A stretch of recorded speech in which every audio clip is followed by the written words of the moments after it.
the people who own Ramaphosa, the people who funded the CR17 campaign, practice high-level psychological witchcraft.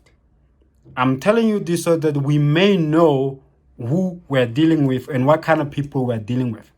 So these people who practice a high level of psychological witchcraft will actually create events which then trigger us into a reaction, so that in reacting, they might get their desired result. So what they will do is that they will cause an event which then choreograph us into acting in a certain way, and the way in which we are acting is the way which exactly they wanted us to act. So we are facing a possibility of Jacob Zuma being arrested. If Jacob Zuma gets arrested, they know that if Jacob Zuma gets arrested, there's a high possibility of a bad reaction from the public. And if the public start to react, especially in a negative way, they will plant their own people in the public reaction to make sure that there is violence and destruction of property.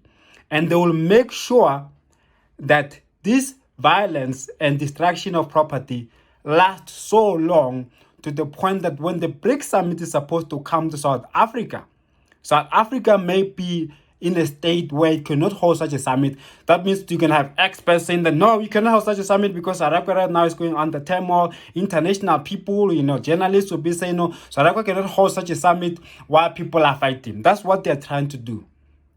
That is a possibility which might happen. That is the thing that they might be trying to do. They are trying to get a reaction out of the people who love Zuma. They know that South African people don't like Ramaphosa. They know that South African people love Jacob Zuma. That's why when Ramaphosa commits a crime, nothing is said about him. No investigations ever reach an end where Ramaphosa could actually, be made to face justice. So we cannot react in the way that these handlers of Ramaphosa, that these people who practice a high level of psychological witchcraft, we cannot act in the way that they want.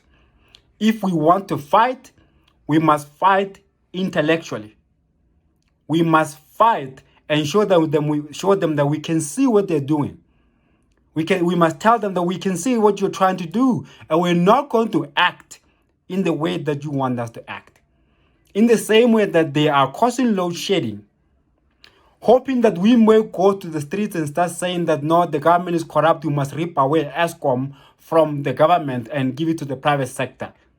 What we have done is that we have not acted according to the way that they want. That's why when the new Minister of Electricity started to fix things and South Africa was starting to be happy about his work, they make sure that he goes back and start to give us stage 6 load shedding.